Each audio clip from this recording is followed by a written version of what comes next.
Welcome to the Dixie Doggers podcast. We're here to share knowledge and heritage. We hope y'all enjoy.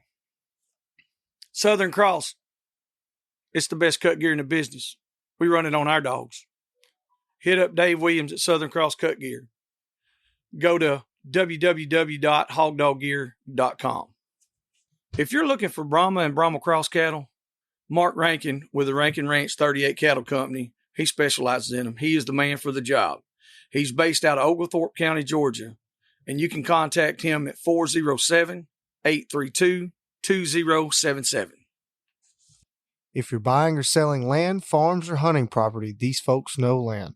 Phil Wilson with UC Hunting Properties, 678-791-3483. All right, everybody. We're live here at Uncle Earl's 2025, Winfield, Louisiana. That's where it's happening at. Decided to bring down the equipment and set up and to record someone we're here. We have met so many amazing people. It is ridiculous. I have not been able to walk from the bathroom to the stands or from the stands to the other end of the bathroom or anything without somebody stopping me and shaking my hand and, and talking about how thankful they are that we do this and how much they listen to the podcast and all that. And I want to reciprocate that and say that, hey, man, we really appreciate it. And I hope, maybe meeting us, we just don't disappoint you. So, but I just wanted to make sure and get that out there first. So welcome to the Dixie Doggers podcast. I have a guest today, and we've talked about trying to get him on a few different times. And he's one of those, he wants to sit down and talk kind of man. He don't want to do over the phone stuff. So this was a time we could really make this work. So we have Mr. Rick Stalnaker from Savannah River Hog Dogs. Savannah River Hog Dogs. I was trying to make sure. I don't know why I know what it is, but every time I'm like, I just want to make sure. Oh, it's all right, bud. I'm pleasure to be here. And couldn't do it at a better time than on the grandest stage of them all. Oh yeah, Uncle Earl's. Without a doubt. We so tell our listeners, a little bit about yourself. How you kind of got into it. Well, I actually got into this by a complete accident. 30 some odd years ago. And it all starts about right there. Yeah. Am I good right here? Yeah, right there. I got into this just over 30 years ago. I'm 37 now. Mm-hmm. And I got into this when I was a kid by a complete accident. It all starts with, growing up in the South. I believe every little boy growing up in the South, or any kid in general, needs that one dog in his childhood, like his best friend and companion. Oh, yeah. When I was a kid, a fellow that my dad worked with, and they still, they're still friends till this day. They made a cross, and oddly enough, the cross that they made was half Jack Russell, half Rat Terrier.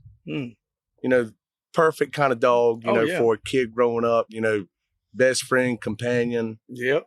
Damn. Anyway, he got it for me, something, tree squirrels, when I was, playing in the woods and stuff like that. Well, as the dog got older, I'd say around a year old, somewhere along the line, he started baying hogs. He'd go bay them and, come back and, we were able to call him off of them. And it went on for a couple of months. We never shot one for him, but we didn't hog hunt. We had, we were green. We never been hog hunt with a dog in our life. Mm-hmm. Well, as time went on, he'd get after a group of shoats or something in the big woods that we got on the property that we've always hunted. And he'd always come back. Well, one day he did that same exact thing. And when he was coming back across the open swamp, my old man was squirrel hunting with him that day, but he always kept buckshot in the gun just in case. Yes, sir. Just in case. In between him and the dog coming back, a big old boar hog was coming across the swamp and he bayed him. Well, my old man was able to call him off of him. We're trying to tree squirrels with him. As time went on, Daddy ended up shooting one for him one day. And after that, I ended up killing one, running in front of him one day. And for a year or so, we were hunting hogs, just getting into this, completely green. I really had no idea what we were doing. That's We right. didn't know nobody who hog hunted. I still don't. Yeah. Yeah. I mean, it's forever. But, we started killing hogs with him, and keep in mind, that this was, my childhood pet. Yeah. I remember my old man sat me down one day and said, listen, and we hadn't got on no really bad hog, nothing that could really hurt him. We were killing big sows and boar hogs with him, but nothing, the magnitude that they can get out there in that spot. Oh, yeah. I remember, as it kept progressing, my dad sat me down, and I was, just a kid. He said, listen, you need to make a decision. And oddly enough, the dog's name was Trash. That was his name. His name was Trash. That's epic. He said, I'm going to let you make this decision. If we keep taking Trash down to the swamp, he's not going to stop what he's doing because he enjoys it. We praise him for it, and he's not going to stop. But it's a dangerous game that he's playing. It's up to you. Do you want to keep hunting him, or do you want to keep him at the house because he is your best friend? He gave me a day to think about it. I decided I want to keep hunting. Mm-hmm. And about a year later, they made the same cross again. And we had two that they were full brothers, but off of separate litters. And the rest is history. It changed the course of my life forever. Yeah. I owe it all the good experiences that I've had, all the great people that I've met, all the places that I've been. I owe it all to that, to a little 30-pound dog. Yep. I owe it all to him. That's awesome. Every bit of it. Yeah, that really is. And it goes, honestly, it's like a book. It is. Like it was storybook. It was storybook. Now, and over the course of time, I've been blessed, to have great dogs and hunt with some of the best in the game. Mm-hmm. Upstate South Carolina, Louisiana, Texas, Florida, all over the place. Yeah. I've been really fortunate to meet some of the people that I've met and hunt with them. And it all goes back to that little dog that pretty much changed the course of my life. Oh, Trash. He changed the course of my life forever. That's freaking wild. And that's one thing I really enjoy about doing this that I do now. I get to learn that about people. Right. And, like I said, we met a while back and, mm-hmm. And talked a little bit here and there, but this is one of those times where it's like, that it puts it into perspective because I've seen the last thing that you done. So now I know the first thing that you mm-hmm. done. That's right. And then the discussion goes, we tie it all together. Yeah. And that's what I think of these formats and these platforms should be. That's right. When you do it like that, a genuine conversation with somebody instead of just a Q&A, Right. And I'm not saying there's nothing wrong with that because those are super informative and they're great. But of course, that's why we do ours like it is. It's a little different than some people do. So when you with starting out the way you did there, what caused you to kind of change your style of dog and the breed of dog? So what are you running now, and what did you build up to? Back then, they were a smaller dog, and back then in the late 90s and early 2000s, mm-hmm.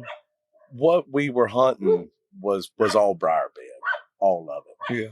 And we didn't even have a tracking system, but we never had a dog. We caught hogs or killed hogs every time we went and never had a dog bay up out of hearing. But as time went on and the woods grew, it just seemed, dogs were having to range further. Yeah. And I got lucky with what I had, but, and we tried, different crosses, but they never could. The originals just seemed like they never could reproduce themselves. I wish they could. It was just a once in a lifetime thing, and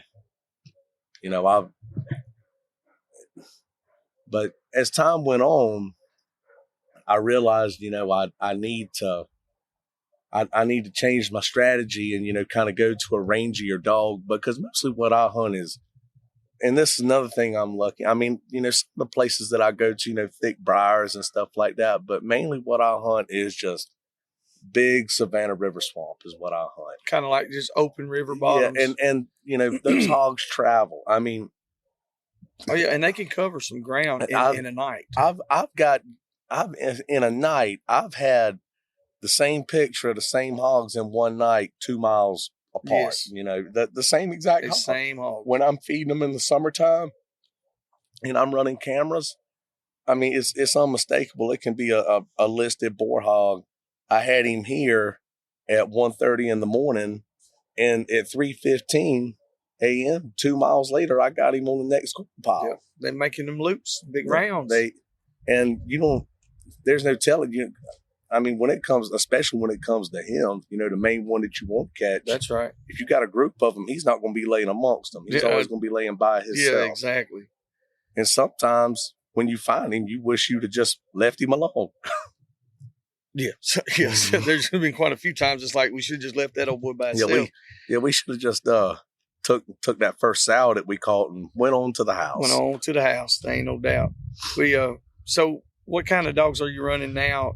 Rougher dog, cur dogs, crosses? Some of them are rougher, but they're all mountain cur based. Mm-hmm. The basis of what I run now is always going to have mountain cur in it. And that all stems from, there's a fella who I almost got out of it because I never could reproduce what I had. And, you know, it was very discouraging, which I think any hunter, no matter how passionate about you are, I think, and no matter what your profession might be, I think everyone hits a low point in their career. I agree. I'm a firm believer in that. And I was almost at the edge of just hanging it up, trying this, trying that, you know, still catching a few hogs here and there, but nothing like I should have been. Well, I believe it was 2010, a friend of mine called me and said, I got this dog. He was a cold squirrel dog from Tennessee. There's a fella, he's a big squirrel hunter that lives around where I live at. He couldn't, the dog, he wouldn't go out and bathe, but he'd go out and, you know, chasing hogs and stuff like that. And he couldn't break him of it. I ended up getting a phone call one day, and I believe this was in 2010. And it was from a secondhand fella who said, look, I got this dog. And the man's name who squirrel hunted, his name was James Pickard. I still friends with him till this day. Gotcha. He had given the dog to another friend of mine who did hunt with me from time to time. His name was Zach Conway. Anyway, Zach wasn't real happy with the way the dog was doing. And I was, you know, just trying any and everything at the time, trying to build back up what I had. Yeah. And I said, you know what, I'll give him a try. The first day I took him, 5 minutes out the truck, he bait up one of the best hogs I've ever caught in my life. Yeah. And it works, and everything's history. And his name was Boomer. And where I'm from, and people that hunted with me and still hunt with me, Boomer still gets brought up in conversation regularly. He passed away in May of 2020, May 15th, 2022. He was 15 years old when he passed. Wow. But out of all the good ones that I've had, he will go down is the best I ever owned. I'm never going to own nothing like he was again, and I'm fine with that. I accept it. Yeah, but that gives you something to strive for. That's right, because you're like, you know how it can be. Mm-hmm. That's what got me as well in a lot of things, because I started with the York Terriers, little dogs, same way, you know, and then I wound up getting another dog, and I got 2 or 3, and I was trying any and everything. Wound up with a couple of cold dogs from somebody else. Same scenario. Mm-hmm. Phenomenal. And it's like, so I know what I had. Right. What can I do to keep? It gives me something to strive for, because I don't know that I'll ever get that again. I really don't. And at the time, I knew I had something good, but I didn't know how special it was. And even then, she was already fixed. It was a female, and so I could never even breed her And I knew, I was like, as good as she is, probably would have never carried over. I just don't know. And so, but it's like it always gives you something to look forward to because you know what you want. That's right. Because that dog might not have been worth the damn for somebody else. He might not have been. You know, and I'm not, you know, I don't mean nothing about that. But I mean, that's exactly right. Because he wasn't he wasn't what the guy before wanted, but he was great for what you needed. He was incredible. He was incredible, and he was full-blooded mountain cur. He was full-blooded red mountain cur. He was born in the matter of fact, I got curious one night, and I just did some searching, you know, squirrel kennels in Tennessee, and nothing ever popped up. But and this was just coincidence. About 6 or 7 months, I was just looking on the internet, Facebook, you know, it's different mountain curs, you know, breeders in Tennessee, and never could find anything. But about 6 or 7 months later, it wasn't even crossing my mind no more. Yeah. A page popped up called Mountain Squirrel Kennels. Mm-hmm. And their lead dog, his name was Streak. Streak bred dogs, Mm-hmm. yeah. And I got to looking at it really hard. I said, that is Boomer's dad. There's no question about it. That is his daddy. Mm-hmm. I called James Pickard and asked him who he got Boomer from originally. That was the fella who had him before Zach Conway had him, that wasn't really happy with how he was doing on the hogs, and gave him to me. And he just, all he needed was some tuning. That's all he needed. But the fella who originally brought him into the state of Georgia, his name was Joey Dennison. And I called him. Okay. I called him and I said, and I got, you know, looking at Joey's dogs before I called him. I said, there's no way that this is where Boomer came from right here. Without having any concrete evidence, I could just look at him and tell. I called Joey Dennison, who lives probably about 60, 70 miles from me, and told him what I was looking for in the dogs, because what he was doing, he was buying a litter and bringing them back to Georgia is what he was doing. He'd buy the whole litter. Yeah. And he remembered the dog. So by luck of the draw, I figured out, you know, where the dog came from. And a lot of that blood is still in my pack today. That's awesome. I bred him to a female that was named Ruby, and she was another cold squirrel dog. Ruby was 17 when she passed. But good lifespans. Oh, they got a good lifespan. They think. They do. They think about things when they're in the woods and they're working. And I will say some of them are on the later side of, you know, raising. They do take a little bit of patience in the beginning. I agree. But if you can get through that right there, you'll have you something. We run a lot of Kimmer stock, and it's mountain curs. It's just Robert Kimmer bred these certain types for these certain colors and things. I dual register with OMCBA, the Original Mountain Cur Breeders Association, and the KSBA. So our dogs are mountain cur and Kimmer registered. Okay. Not all of our dogs, but a large portion. And I've said this for 20 years. I said, if you ask somebody, just about anybody that's been doing it for a multitude of years, what was your best dog? And I've done it with young guys, middle-aged guys, and old men. And old women too. I don't want to leave them out because they'll whoop me. Oh, but they have always come back and said, well, I believe it was either half Kimmer or half mountain cur, or it was a full-blooded mountain cur. It was a reject squirrel dog. It was this or that. Guys, don't sleep on them mountain curs. I'm telling you, don't sleep on them. Now, there's good ones, there's great ones, and there's bad ones out there too. There is. And I'm not telling y'all out there, you know, y'all listening to this, I'm not saying a bunch of you young cats go out there and buy a bunch of Kimmer pups or a bunch of mountain cur pups. But if you know any squirrel hunters, and just keep in touch with them, and they might can send you something that likes to run a hog more. I've got several that'll reject hog dogs. Mm-hmm. I mean, reject squirrel dogs. They'll reject hog dogs too. They are now. You know what I'm saying? We all got them. They're counterfeit as hell sometimes. That's right. Nate's got a kimmer named Louie, and Louie he will tree, and but we use him as a multi-purpose dog as well. He's smart enough to know when a vest goes on, you don't tree, you don't look up, keep your head down. Right. They got a lot of intelligence. I really like them. Good legs, good chest, you know, and they think about things. Speaking of the Kimmer, and he had a long, I believe Flash was, he was 15 to 17 years old. A friend of mine who's been hunting all his life, and he's an older fella. He's from the upstate of South Carolina. He had a Kimmer named Flash. Mm-hmm. That when your hound with the strongest nose and your better hounds couldn't find one, he could. Yeah.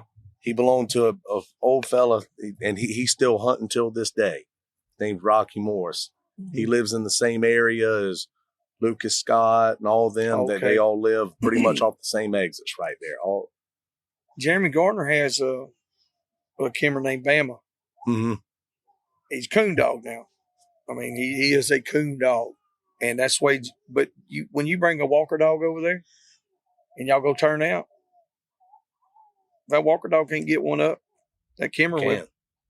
He does it all the time, and like you said, it's not necessarily bragging about it or saying, oh, they're better as a whole. I don't think they're better as a whole breed for a coon dog as Walker dogs are, of course. Right. But they are very, very good. And they have a very good nose. They do. We got one right now that's a young dog from Mr. Plunkett. And I think the mama was off of Mr. Kimmer's yard. And that is probably the coldest nosed cur dog I've ever seen. He's built like a hound almost. And that rascal, he don't even know what to do with his nose yet. You know what I mean? Still figuring it out. He's just young. His nose is so strong. If you let him out, first time we ever let him out, he went out. He starts cold trailing. The other dogs are running down there. They can't get anything up and going. And he's down there. Mm-hmm. I think he was trailing a rabbit. Could have been. I don't care. You know, that was his first time we ever turned him loose. He's doing something. He's not hanging around your feet. No, it was not around our feet at all. So, I mean, that's a good plus. Exactly. On that. She fussy. Mm-hmm. She's trying to go a little bit. You think it'll pick it up? I didn't think it would. Everything's still doing good. Now he says it's good. Okay. It's like basically like a bubble almost. Right. You know, and it's like if you got it pointed towards you, it'll pick up even if you're back from it a little bit or whatever. But as long as it's pointed towards you, it's really it'll pick it up. Okay. Good. So, but anyway, y'all hunt a lot of the river bottom stuff. You said do. A lot of out of the boat. Yeah, in the boat a lot, right? A lot. So what's something that you would tell people that to some of the items and the gear to have in your boat and be prepared? How would you set a boat up for young guys or new guys that are hunting and gals? When I can only speak for myself when it comes to hunting out of it. That's right.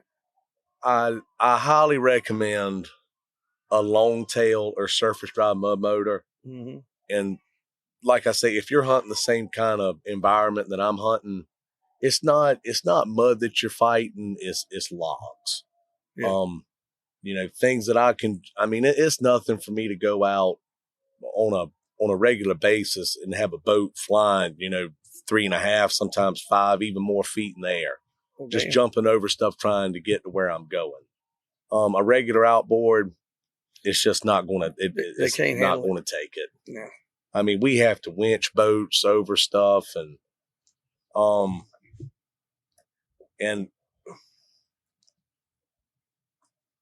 always judge, like looking at the banks and things such as that nature. Is to the next, I mean, I've done it enough now to where, and I've had some really close calls in the past hunting like that, swift currents and those creeks that we hunt in and everything. Mm-hmm. What some people might not, just look to the naked eye might not seem like nothing. But when I'm looking at, I'm seeing danger. It's going through my head all the catastrophic things that can go. And don't hunt by yourself, hunting out of a boat like that. Don't do that. I highly recommend. I've been told that before, and that's one reason why I didn't get into hunting out of a boat years ago.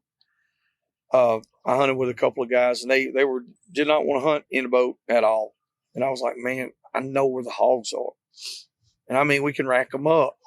But I talked to a couple of other guys that hunt out of boats, and they were away from it. They were like, man, don't go by yourself. No, and I'll back them 100%. It's because if something happens, it's likely 2 or 3 days for anybody to get to you. You know, and hunting off, like if you're hunting off the main river, I mean, I'll go to the river by myself all day long. Yeah. I used to hunt, sometimes off the main river, but a couple of years ago, I was hunting off the main river and had a dog end up bayed in the environment that I strive not to go in, by yourself, and had no choice, and had another close call.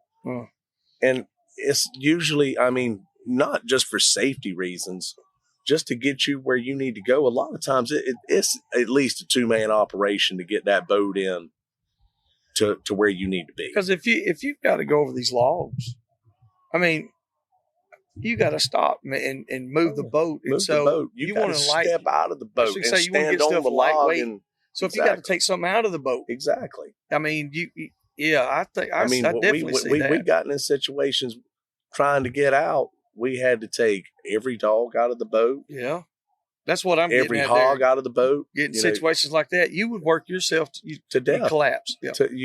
Especially summertime. Exactly. You'd work yourself to death, or you'd overexert yourself and get in a mess that you can't get out of. Get in the jam, yeah. Now, what size boat do you run? I run a 1754 gator tail boat with a 40 horse XD gator tail motor. So that's 17 foot long, 54 inches wide. Flat bottom boat. Flat bottom boat. To help me out as much sliding. Is it flat all the way out to the all bow? The way. Okay. All the way. I didn't know we've got one that's flat bottom out. It's V bottom just on the nose. Mm-hmm. And it's like a 16 by, it might be a 52, 54. It's an older boat. It's not I don't even know the name brand of it. You know what I mean? It's just it's an old aluminum boat. Nope. And we were talking about maybe starting to mess with it a little bit and rig us up something. Nate's got a spot down there he's going to start putting in. It could be multi-purpose for us, Right. We could fish out of it, and we could run squirrel dogs out of it, or some hog dogs. Another thing that I try to stress is have a flat nosed boat, especially with the mud motor coming, because you can run over it. Your V bow boat, it's going to be bouncing all over. Exactly. With that flat nose boat, you can just run.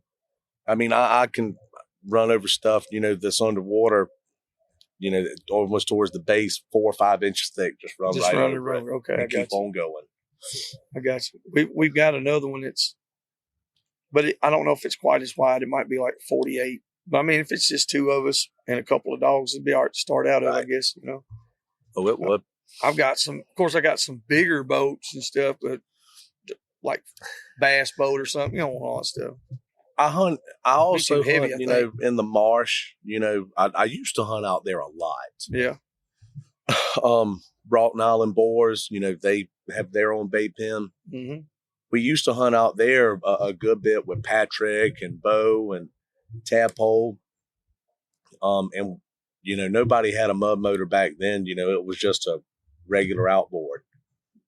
But it's gotten to the point now that gator tail has saved me so much in getting into places I almost won't even. I'll go out there and hunt with you, but I probably won't turn my dog loose because you're liable to get in a jam and can't get to him. When I know with that mud motor, I can drive anywhere I want pretty much out in that marsh and get to him. Now, what kind of range on your dogs you looking at? Rule of thumb with my dog, they usually bay up within hearing, but that's got a lot to do with the terrain, that I and where how many hogs are on the property, and they roam so much. I mean, 9 times out of 10, I'm going to bay up within hearing. And, sometimes that can be up to 0.50, 0.59 on your Garmin. Sometimes you can actually hear them out there. Rule of thumb with my dogs, if he gets out there 400 or 500 yards, he's on him, right? Yeah. You can go ahead and start heading that way. Gotcha. They're on him then.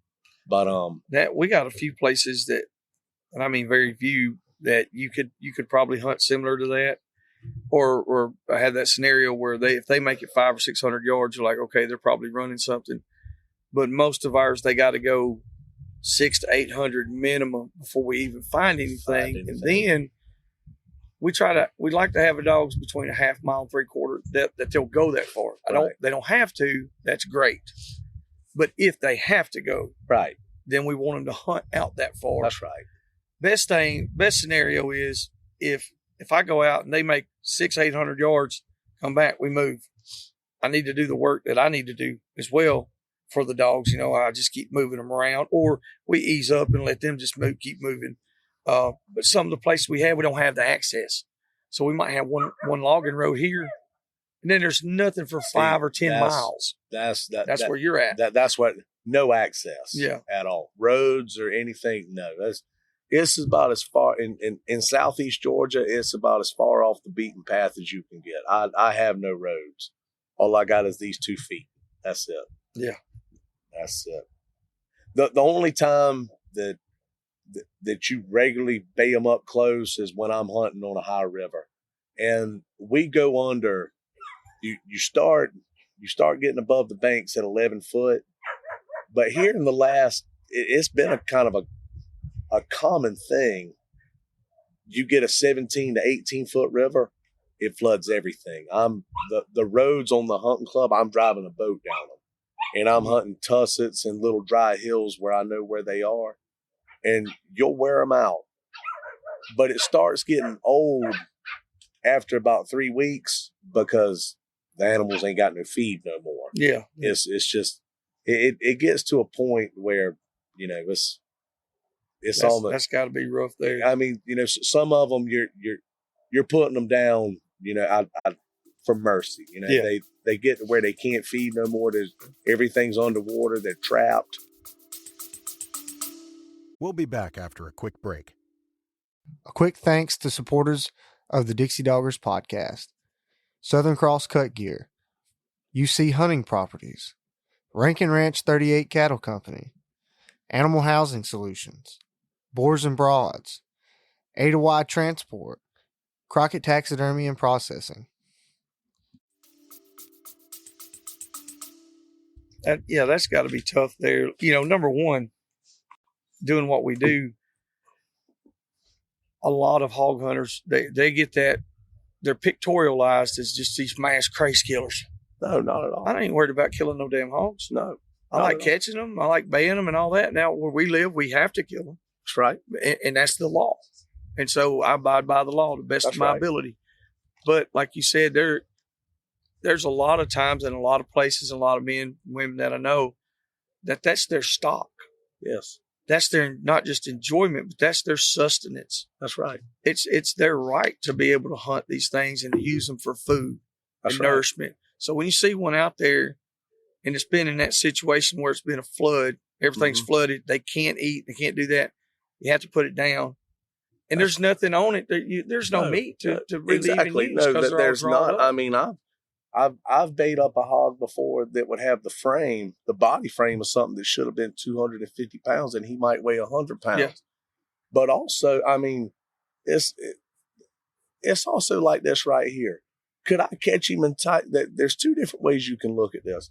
Could I catch him and tie him up and go take him somewhere and turn him loose? Yeah, I could, but he could end up on somebody's farmland when I'm taking, because where I'm hunting at, they're in their natural environment. They have no farm fields to go to, nothing like that.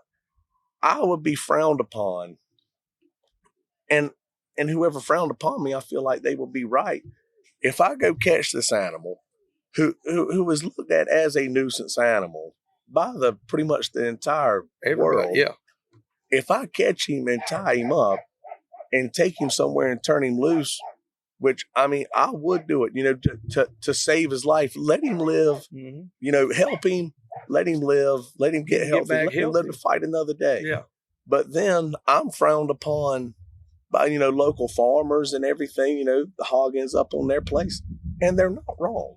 No, I agree with that. So the way I look at it, when I am hunting a flooded river and those animals and these hogs are starting to get in worse shape, I do put them down. I do. But the way I feel about it, every one that I put down that I can get my hands on when times are that tough, when I put him down, I'm also saving another one.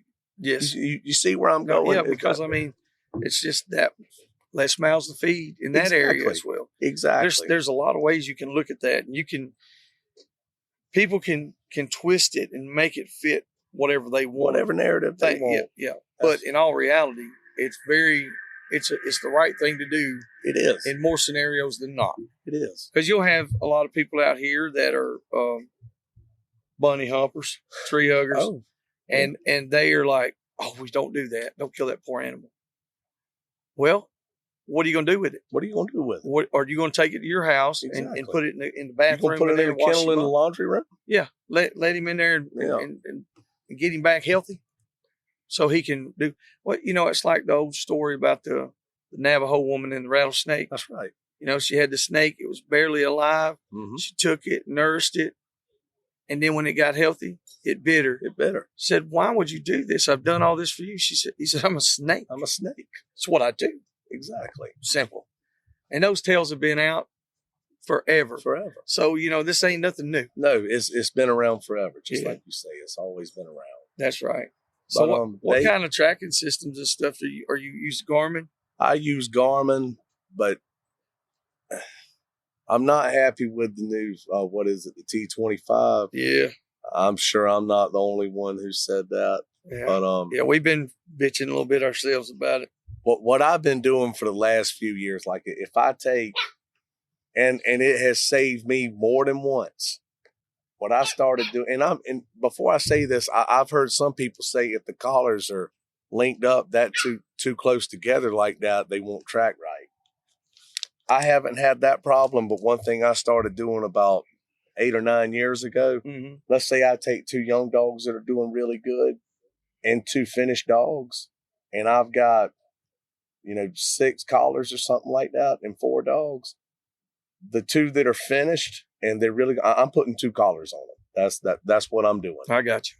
And I've been in the market lately, which I'm not so sure that Michael Spieler with Hardcore, I'm not so sure he doesn't carry on his website. Don't quote me on this, but I'm pretty sure that he carries a modern version of the old Outdoors Beep Beep and things such as that. Yeah. And matter of fact, when we get done with this podcast, if he's got it in stock, I'm gonna go ahead and buy it. Yeah, I don't know if he's got any with him or not, but like we were talking about, and you can take the old Beep Beep collars and put a piggyback on your Garmin collar. Mm-hmm. You can actually put that on the same collar strap and everything. We call it a piggyback. That's a lot more to keep up with. We started using Dog Trail. We still have our Garmins, but I was like you. I was just frustrated, man. I've been using Garmin since they came out, and it's like it's more convenient, of course, certain things, but it's not better. Put an Astro 320 and a DC 40 on the dog and smoke a TT25 and a 300i. Oh, every day. I've done it last week side by side. The collar that everyone's, and this was back around 2013 through 2015. What was the collar that came out? I can't remember the number. It was the 50 DC 50. Everybody seemed to complain about that collar. Mm-hmm. Till this day, I had a DC 50 and I only had 2 of them. Mm-hmm. One of those collars was the strongest collar I ever owned. Now the other one was a piece of junk, like everyone, but there was one of them. We had pretty good. Rodney had DC 50s, had great luck. And here's one reason I think some of the DC 50 guys really liked them, because you could just buy GPS, the little GPS on them, open it up, pop it out, pop it back. It just plug and play. Right. The new 25s and 20s are like that too. The new ones are. So on that 25, Nate had to take ours apart the other day because I done got rid of all of them except for one. And that wire was loose, the plug-in. That's what he snapped it back in. Now it's tracking better. But at the same time, I don't want to worry about it loosening up because if it can't take a beating, hog hunters don't need it. Best collar I've ever owned we called it the old blue collar. It's a T5. T5. How many people T5. How many T5s go out? They didn't. I don't know any. I'm sure there are. They're going to get some feedback about it, but I don't know any hog hunters because most of us didn't run T5s. We wanted that shock system. It was almost like the first person that I knew that had them, he told me, I was on the phone. It was right before the 2024 Tulsa hunt. I was hunting with Lucas Scott and Desmond Hood. Anyway, I had a conversation with him about a week or so before I told him I needed to buy some new collars. Just so happened the way times worked out. And Lucas told me, be careful with those. And it was T25. He had just bought 2 brand new ones. Dag, shut up. He had just bought 2 brand new collars, and right out the box, they didn't work. Yeah, that's what we ran into. I bought 4. And I messed around, and all 4 of those worked first. All of them worked good. Well, I sold 2 of them to a guy. He wanted to buy 2, and I had supply going. So I was like, well, I'll just order me 2 more, So I sold him 2 of them. I ordered me 2 more, and those 2 didn't work. And then the 2 I already had, within a month, they quit working. So we got them all situated, got them back where they were going. I wound up selling them. I bought me 4 more, down to 1 again. So that's what 12 collars, and it was something with every one of them. I love the battery life. I do love that. That's amazing. The battery life is amazing.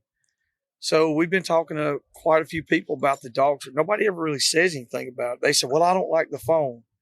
But I know guys right now, and I say hundreds of people have come out of the woodwork. I made a post about losing connection on my Garmin and all that. And we've been fighting with it for a year. And there's a few people talking about the dog trip. And then it got to be a few more. And then it got to be more. And they're like, man, I've had mine for 5 years, never had no trouble. I've had mine for 4 years, never had no trouble. Been running for 2 years, never had any trouble. So we put the Dogtra 2 collar on the dog with the Garmin collar setups, side-by-side comparisons, running all of them at the same time. Dogtra never lost connection one single time. Garmin dropped in and out all day long, but the Dogtra never did. Same. Everybody's like, well, it's different this and that. No, it's like, how can you deny that? You can't deny that. No. If I put 2 collars on the same dog and one collar never drops, then that's the better collar. That's I'm just better sorry. collar. Regardless. It's undebatable. Yeah, there's no debate. You reckon they'll ever come out with their own version of a handheld too? Releasing the end of this summer. Really? Yeah. That's what I was told. And the guy sent a picture of it. Really? He said it'll still be compatible with their phone. Same setup, but you can add your handheld. I said, I'm sold, bro. Okay. So I'm glad you let me know that. Collars are $130 cheaper. Really? A piece. Yeah. And that's for the shock. They look identical. I mean, they look like 25s. There's really not that much difference in it. That when they sell this stuff, a lot of them will be like, 9 miles, 9 mile range on the Garmin, or 7 mile or something like, whatever.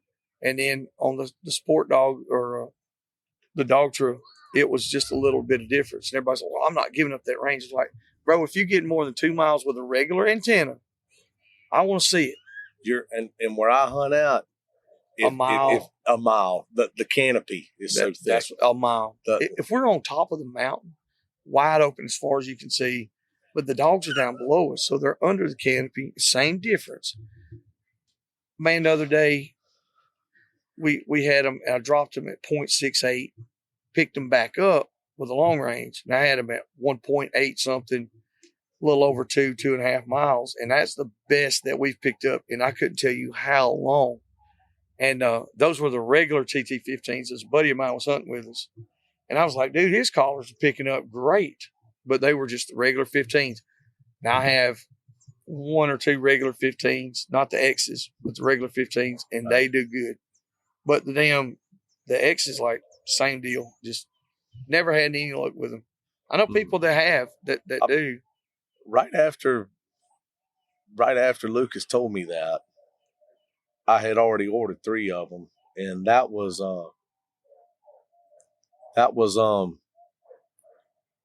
just a couple. Excuse me. No, let me back up a little bit. What was in stock with the fella who I deal with back home, that's all he had. Mm-hmm. And I ordered 3. I'm down to 1 now. The other 2's on their way back to Garmin. Hold on, Rod. Never mind. Hey, go ahead now. It ain't gonna hurt nothing. They all barking. But the tracking game is just it's something that we all have to have pretty much. It is, and I'm the kind of guy, if I go into panic mode, especially in the summertime, because one unspoken issue that never really gets spoken about in Southeast Georgia is the alligators. You don't hear much about it. Yeah, they're all. I mean, we're in Louisiana right now. This is the alligator capital of the United States, and they got them. Lord knows they got them. Florida's got them. When people think alligators, when they think about them, they think Florida or they think Louisiana. No one ever really thinks Georgia, but where I'm at, we got all these different coastal waterways. See, that's South Alabama's like that. Exactly. We're on the coast. South Mississippi. We were Logan Campbell and lost the dog to a gator, or it was his dog. We were just hunting. We were all hunting together. Like you said, nobody thinks about that. Nobody. I mean, when people think especially Georgia, I see where Georgia would probably be thought of less because, like Georgia and even South Carolina and Florida, right there. But like, I think too many people don't know geography. No, they think Georgia's landlocked. It's not. No, that's coastal. Not at all. Go take a ride, especially in November and December. If like where we're at right here in Louisiana, you get a lot of days like this in what's considered the winter months. It's 79, 80 degrees right now. Probably close to 80 degrees. Go take there's no leaves on the trees much. Mm-hmm. If you got a river that's low and with sandbars and everything, go take a ride down the Savannah River. Not only do we have so many, they're so damn big. They're huge, massive. And I understand, you don't want nothing to go extinct. And the Department of Natural Resources has done a hell of a job bringing them back. They overdid their I think they did extra good. Yeah, they did an amazing job bringing them back. But now it's aggravating, man. I bet. It's aggravating. Because like in Alabama, I never even thought about dealing with gators at all. Like I live up in the mountain part of it, all the hills. And then we started going down south. And it's almost like there was a line for years, like from here down, don't play around. The gators will get you. And then from here up, you're okay. Well, now that line has moved way up further. Oh, yeah. And I mean, you get on the Alabama River, same thing. They opened gator season several years ago. We broke a world record first year, second year, broke another one, third year, broke another. We're talking 15 plus foot. Exactly. That's monsters. Huge. Yeah. And so they get big like that because there's not a lot of people killing them. Mm-mm. And it's the same way in Georgia, I'm sure. Oh, well, see, they do. Y'all have a good season there? I mean, they don't issue enough tags. Okay, it's a tag system. South Carolina has it figured out. Yeah. I like if you've got if the property that I hunt, it's all private. If that property was in South Carolina, the state will actually issue you a certain amount of like nuisance gator tags. Yeah. Like if you got this many acres and you calling and complaining about gator, they might issue you 15 tags. And you don't have to do that harpoon him and all that mumbo jumbo. Fishing pole. You ain't got to do all that. You can catch him on a hook. Yeah. You know, I mean, just like Troy does down here. Yeah, down here. And the lottery thing that they do in the state of Georgia, they don't issue enough tags. They're just not cutting it. They need to be thinned down. I think Bad. that's what it's going to take in states like that. There's going to have to be more numbers of tags issued. Same way in Alabama and in Mississippi. You know, you get more tags than we would, but they have to hit it with a treble hook on a reel, pull it in, put another hook in it, and then shoot it before they can ever pull it in. And that's a lot of shit to go through, man, for a gator. I mean, I do it. Don't get me wrong. And if you got the tag, don't waste it on no damn 6 footer or nothing. Go. Get something that's gonna eat somebody or somebody's dogs. You think what size gator do you think that would be 6 foot? 6 foot. 6 foot. See, I'm lucky enough the local alligator man in my area. Matter of fact, I ended up catching one with him at work this past summer. His name's Jack Douglas. Mm-hmm. Jack Douglas, where I live at, he's an old legend. I mean, he's a true woodsman. All he's ever done his whole life is catch alligators and trap for a living. And he's licensed by the state now. Jack Douglas told me 2 things years ago that always stick with me. A gator is lethal when he has finally reached that stage, and it takes him a while to get there. When he gets 6 foot, that's when he's lethal. I mean, a 3 footer can hurt you. But a 6 foot gator, that's when he starts getting lethal right there. And another thing that he told me, and this is talking about people, not dogs or anything like that. If you take a mature bull gator that's 11 or 12 foot, and we got plenty of them. We got more than we need. If he ever attacks you in a territorial state of mind, you're going to get hurt. You're going to lose a hand, a leg, an arm, whatever. You're going to get severely injured, but you might live. If he attacks you in a predatory state of mind, it's over. Yeah, because he's not quitting. He won't shut. He won't. He's not going to let up. Have you ever heard of the landings in Savannah, Georgia, by any chance? I don't guess so. A few years ago, he got called out there. Old woman went missing, and the suspect was an alligator. He went there, apprehended the gator, took it to a shop, executed him. They cut him open, and there were pieces of her in there. Oh my God! They're starting to get bad around in Hilton Head, South Carolina. They're getting real bad around there, and even in the upstate.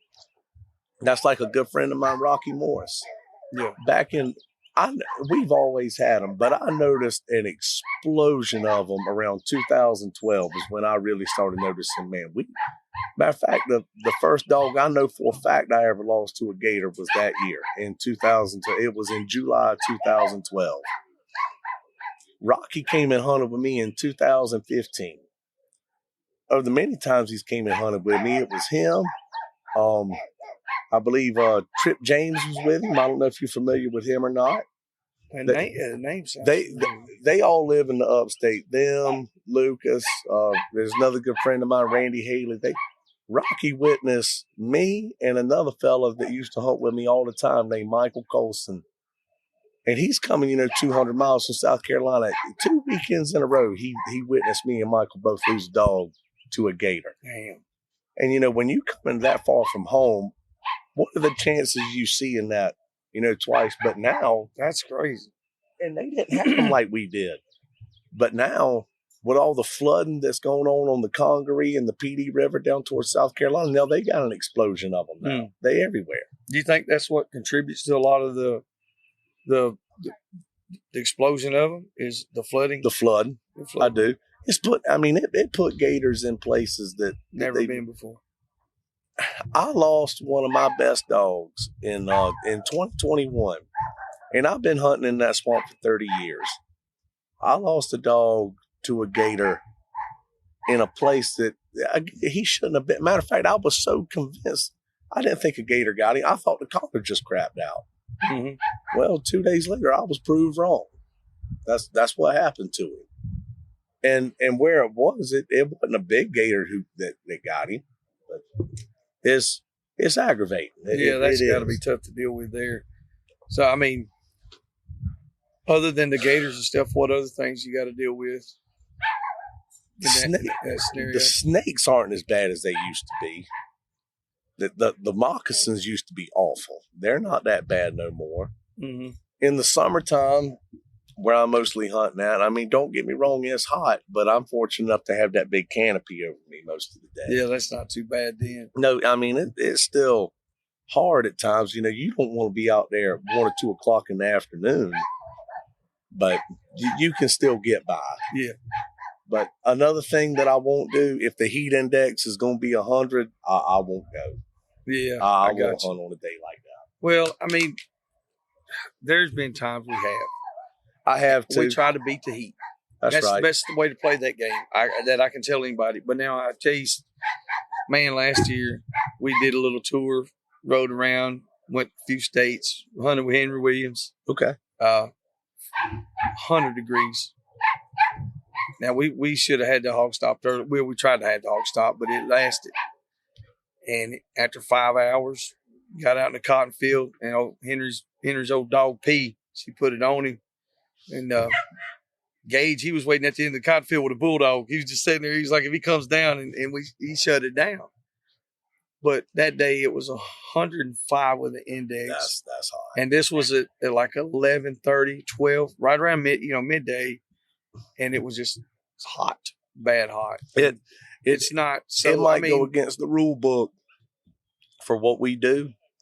But if I'm ever hunting, and it's 2 reasons. Number one is the gators. Number one is the heat. Mm-hmm. If I get on one like that just won't stop in the summertime, if I get a chance to cut him down with a shotgun crossing the road, I'll do it just to stop it. Just to stop it. I think more people do that than even say it. Oh, hey, look here. I ain't ashamed of it. I would too. I'll be the first one to tell you. I love to catch a hog as good as the next guy, but I've never lost my passion for slipping in there on top of a good bay and gunning one down from time to time. I still enjoy that. And that's something there that we never did. Never would do it. I was like, I'm not, blah, blah, blah, blah. It'll get you pumping. Oh, yeah. Yeah. It's just as good. Oh, yeah. Probably one of the first ones I ever done was just been the past couple of years. And I mean, it's close enough with a little bit, just go to sleep. That's right. And that's when you got good dogs. That's right. You know, and that's what separated, because before I couldn't do it because my dogs, most of the time they were hung and going crazy. A lot rougher dogs then. Right. So now Nate's got a couple that they stay back good, and you can holler them back a little bit and you can call them off. And trying to get some more to we're raising some now that we're hoping that'll roll over into. The only hog, and it's actually on video, the only hog that I've ever killed with a pistol that we could have caught him. We could have caught him, but my thing, I mean, look, you're never in control. Never. You never know. It's never the same thing twice when you turn that dog. You don't know what's about to happen. Amen. This has been about 5 years ago. Being a friend of mine, his name's Daniel Palmer, we had actually just started hunting together. We caught one, 120-pound boar hog, tied him up. I had a young dog. He was a young dog at the time. Now he's one of the better ones I got. In the heat of the moment, you tie the hog and everything and, get up, it's 100 degrees outside, It might take you a minute to notice after you talking and everything. The dog's name's Tramp, and I was just kind of like, where the heck's Tramp at? I looked at because I mean, he would find you a hog and everything from time to time. He was just young starting out, and he always bayed real good. But I noticed he was gone, and I told Daniel, hold on a minute, and it showed him 0.65. And this particular day, I could actually hear him that far away. I said, damn, he's got a hog bait. Let's go to him. We get there, and the hog is bait up inside of a tree. He was a bar hog. He was one that I had cut and turned back out in the past. He was 300 plus, every bit of it, a mouthful of hooks, and one ear. Oh, well. Anyway, I mean, the whole thing is, I got the whole thing on camera. The way the tree was, I could get behind it, and there was a stump right there. I stood up on and looked inside of that tree, and I made the decision. I said, I made a decision. It seemed like it took forever, but it was, just lightning fast what I decided to do. I said, 2 miles from the truck, there's no possible way. I mean, everything's backed up baying him right now. But there's no possible way that we're going to send a bulldog in here without one of these dogs really getting hurt. There's no way around it. That's what's going to happen. When Daniel looked in there, he said, "What do you want to do?" I said, "I'll tell you what we're going to do. We got chest deep stagnant water that we're going to have to go through." I said, "Daniel, I'll tell you what we're going to do. I'm putting this hog down with a pit. There's no getting out of this one." Yeah. Okay. There's no way around it. Something is going to get hurt on this one. Mm-hmm. And I don't get me. I mean, there's 1,000 more people that would have just said, "Hell with it. Let's catch him." Yeah. But It's going to be a good video. Yeah, but I don't care. And there's no one who's more passionate about filming them than I am. Oh, I know. That's what you got some good videos. This one just ain't worth it. Yeah. Because, and when it was over, I said, "Daniel, don't get me wrong. The hog was catchable. I mean, me and Daniel, we'd have been inside the tree, head first with the dogs. But there's no way that we're getting out of this one with something getting legitimately hurt." So that was just my decision. And, when it comes to filming, me and you talked about earlier, I love to film hog dogs. Mm-hmm. That is my passion. But before I ever when I get to a bay, before I ever even start, I'm going to take a look at his body language. How's he acting? Does he really want to bay, or is he just baying for a minute? Does he want to run? Or if he's being too aggressive, making me uncomfortable with my, we ain't worried, catch him. Yeah. Let's get this over with. Yeah. Let's get this over with. And that's something right there that I think, and this is just me thinking, most people think that hogs are being too aggressive, that they are too aggressive. Man, there's sometimes I've been in there looking, I'm like, that hog ain't going nowhere. Mm-hmm. He ain't worried about nothing. Yeah. And you could get some good video. You could do that. And those are the ones I don't mind, like, okay, we'll get some video on this. We'll do this, send it in. But when it's the good ones, exactly. I can't get no video of it. I'm sorry, man. It's just, I never get video. Nate never get. One time Nate we were going up to the dogs. We had done caught 4 or 5, man. It was just all in a big old gorge, big ravine. And this hog breaks. He's going up. Nate's filming. This hog breaks and comes down this waterfall, dragging the dogs. And Nate has his camera, and he has this hog in a headlock like this, sliding down a mountain. And he's not trying to video himself. He's just trying to hold his camera. Splashes in the creek like on Splash Mountain or some shit. And we finally get him stopped and get him killed and all that stuff. And it's like, sometimes the camera don't need to be here. No, it don't. Just need to get this done. Yeah, it just needs to get over with. Which I do see things, that are filmed, from time to time. Which, this is just I can't speak for everybody. And I usually keep which I always do for them, I keep my opinions to myself. I might see something from time to time. Mm-hmm. Man, you should have went ahead and killed that camera, 45 seconds back. But, I'm not going to do that because it might have been, the experience of a lifetime for somebody. Yeah, that's right. You never know what it is. Yeah, we've been in situations like I was telling you earlier about. We got footage, but it was also to where, we had somebody that could film for us while I was sitting here handling this. Right. So there was no danger. Another person wouldn't have made a difference. They would have been in the way. Exactly. So usually that's when we go, there's 3 or 4 of us. Right. So we can do that. Right. If you got that many, you're doing that, do it. Knock it out, But if it's just 1 or 2 guys and you're worried about getting footage, you're worried about the wrong thing. You're worried about the wrong thing. If opportunity presents itself, knock it out. Knock it out. But But no, I mean, there was a guy that said he had a dog that was caught for like an hour and a half, and we watched about a 2-minute video. A dog was caught for an hour and a half. Why you? I mean, kill that kid. You know what I'm saying? When you get to camera it, would have never crossed my mind. Yeah, like I mean, I'm definitely going. He's definitely going to get his picture taken afterward. Oh, no doubt. Yeah, after the job he put on, no doubt. But no, well, I mean, used to you didn't see videos like you do today. No. With these, I mean, me and you talked earlier. These phones, the clarity of them now is unbelievable.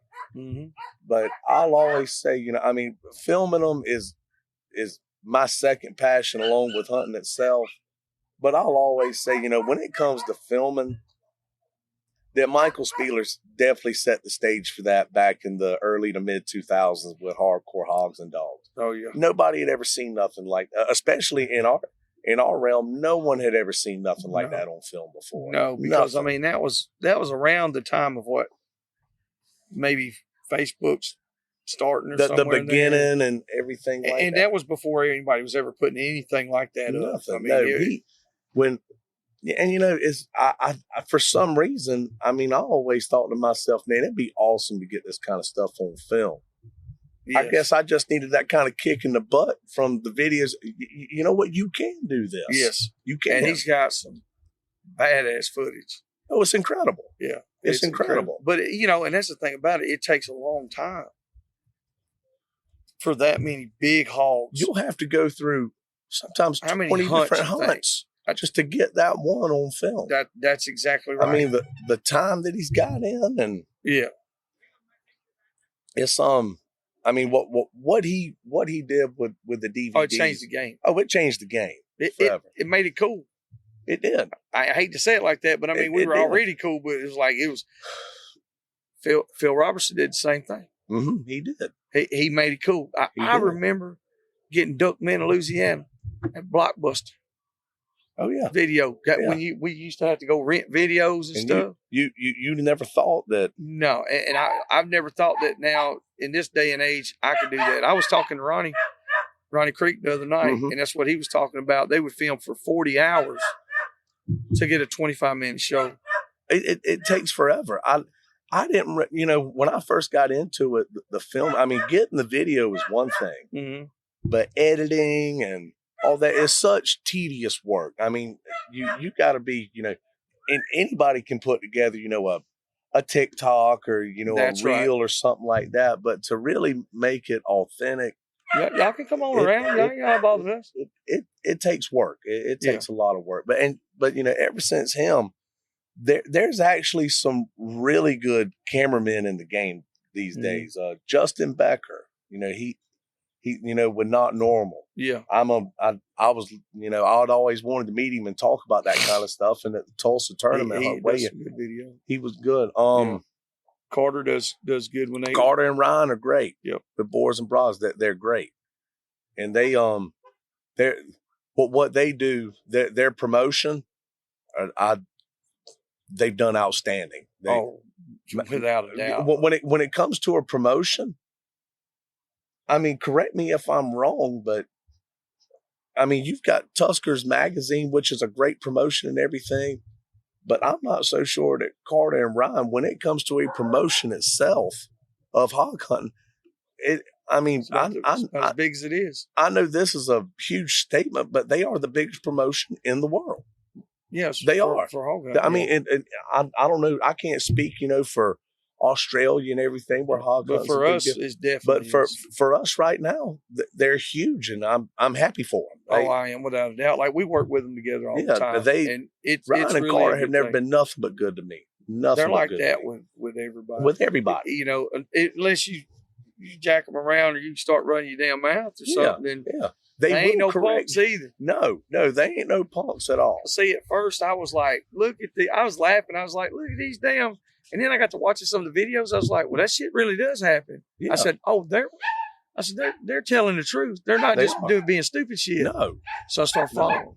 Yeah. I didn't even recognize him the first time I met him was here. Right. And Ryan said, hey man, we listen to your podcast. I was like, yeah, I didn't know anybody listened, And then it went from there, and it went into a really good friendship, and it's become from a relationship like that. We promote each other. We're involved with each other's stuff, but if you put that B&B on anything, everybody knows what it is. Everybody knows. They know what it. Everybody knows. I've been to every state that has anything to do with this, and there'll be B&B hats. They're everywhere. Even if Carter and them ain't never been there, They're everywhere. they'll be everywhere. I mean, when you got NFL players walking around exactly with their hoodies on, yeah, you made it. You made it, bro. You made it. Bro. And it couldn't have happened to two better people. No, not at all. Couldn't have happened to two better fellas. And there's a lot of people that hate on it because they're just mad that they didn't do it, or they're too scared to try to do it. Yeah. And it's not going to be for everybody. No, not at all. The video stuff, and Nate's on to something with it. You know, I'm one of those. I believe in, you know, the hard work stuff. It's going to pay off, and that's what it should be. Exactly. I've always been like that. You should only get what you put in, and they put in the work. That's the way I am. But you got to get lucky sometimes. Oh yeah. You know, and you get in on the right thing, and if you got the quality of your stuff at the time that presents itself, that's when you'll elevate. And the timing was, they were the first ones to really do that. Mm-hmm. They were. There's a bunch of them that try to copy it. Can't copy. They can't copy it. No. I know there's quite a few people. They're like, you know, they'll take, because, you know, on as far as the social media stuff, they were the guys that's like, they're gonna make everybody famous. So they get your picture, your videos, and they let you get recognition through their platform. They've done it for me. Yeah, us too. And it's like, and they do it for everybody. They did. But then there's other people that start doing that. I'm like, look, nobody said you couldn't do it. But nobody said you couldn't. Nobody said you couldn't do it. That copy cut paste shit. But Carter and Ryan, when the Boars N Broads promotion, when it comes to that kind of thing, they're ahead of everybody by a country mile. Mm-hmm. Everybody. I believe and that. There ain't no catching up with them. There ain't no catching up with them. And the thing about it is for the other guys that try to start doing that stuff, you just look like an imitator then. You do. And so other guys like us were like, we're not going to follow you like that. Exactly. Yeah. But now if you do your own original thing, we're going to support you. You know, if it's your thing and it's just you, we're going to support you 100%. And so that, you know, with the video and the editing and all that stuff in your videos, I know, you know, I've seen some really good stuff. I think you put out some really good videos. So thank you. Tell them what to do to find your videos. You can find me on Facebook just under my name, or YouTube, which is Rick Stalnaker. It won't be too much longer that there'll be a custom page for Savannah River Hog Dogs, and on YouTube and Rumble. Right on. That's what we need to do there. Because like I said, I've seen some of your footage and the work, and I really like it. And you can get some good footage, you know, the way the country's set up there. You got some open stuff, and you can see what's happening. You can see our stuff is like this every damn where you go, and you can't do nothing with that. Can't do nothing with that. Every now, because you're dropping the cameras, we still try. You know, we try to do what we can do. I say we. Nate's the one that does the film, and he's the one doing all the work. You know, we're just going through there trying to make a whole. That's right. We can get in there too, and that's another reason why we have went to elusive bay dogs. Mm-hmm. Like he can go up ahead of us with a camera, get in there, get some footage and stuff, and he can come back and say, "Hey, you need to go around that side, send a dog in from here." Exactly. Or you know, whatever. See, that's me. I mean, if I'm filming a hog, you know, I've been lucky enough to do it a few times. A hog bay up right next or right under a blown over tree. I can get on top of that tree and just film him from above. Whoever's got a bulldog, if they're behind me, I'll tell them, don't let him go from there. Come around here and let him come in, you know, meet him head on. Oh, yeah. Meet him head on. That's definitely what I think, you know, and I think I hate sending one from a longer distance when I can't see it. I do too. Because you don't know which direction they're coming in. And then people get mad at their dog. And I'm like, dude, you didn't set him. And I've done it. I've done it a bunch, way too many times. That's the choice that I had to make. That's right. I had to get it done. But like I said, if you can get in there and put him right in face to face with him, the hog and the dog can make their decisions. Like, I can't do nothing about it once I turn him loose. No. You know, it's over with then. When it comes to I'm glad you brought that point up. I've been, it kind of died off for a little minute, but I'm seeing this bulldog, and I noticed it through Ryan and Carter Boars N Broads. Sometimes I notice a lot of these bulldogs getting flack because they're not catching on their first strike. He might have caught 9 hogs before on his first strike, but this one that they got on film, he didn't catch him on his first strike, and it's not like it, you know, what was a small hog. I mean, it was a man. Look, my way of thinking, me personally, I think the dog did a hell of a job. Mm-hmm. My thing has always been, and I've been saying this for years, nature is not going to allow you to win every time. No. I mean, if a bulldog, I mean, I've seen, you know, if he don't catch on his first strike, gets thrown, or he might have to make if he feels like he's losing the battle, he might have to make a catch out of desperation. Because you know as good as I do, he's moving. Okay. And not only that, a lot of these hogs, if that bulldog I've seen this. Matter of fact, I've had dogs do it. And I've been lucky enough to have some damn good ones. A dog get thrown, and when that hog goes to break and run, if you don't catch him on his first strike and that hog goes to break and run, there's a chance you may never see him again. I've had my own dogs do it before, and it's almost like they knew. Had to make a catch out of desperation to hold him. Yeah, he might have him. He didn't go in there to grab it, but out of a move of desperation, he might have to get him by the leg just to hold him there for you to get your hands on him, and then he'll regroup and get him. Yeah, I see that kind of stuff sometimes, and I see all these negative things. And if you're listening, if I offend you, I'm sorry. You wasn't smart enough to realize to really know what you were seeing. You were seeing a move of desperation. It's just like if you or I were in a fight. Exactly. If we're getting our ass whooped, we're going to do whatever we got to do. Whatever it takes. Alan McCon had a bulldog the other day. One of the best off-lead handled dogs I've ever seen. We had a hide terrier that caught a hog. The hog was running. We seen the hog running. It was never a bay or a race. He just ran it down. And it was around 225 with some pretty good teeth, 2 inches or better. So he goes up there and grabs it, and all he can get is the tail. Hog's one upside the mouth.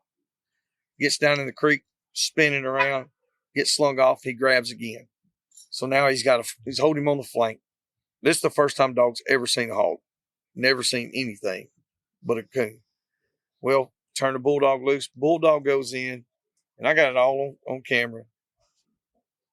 And she's head up with the hog, just a little bit of an angle on it. She goes up and grabs. And when she hits it like right above the eye. He turned his head to swing at her about the time she got there.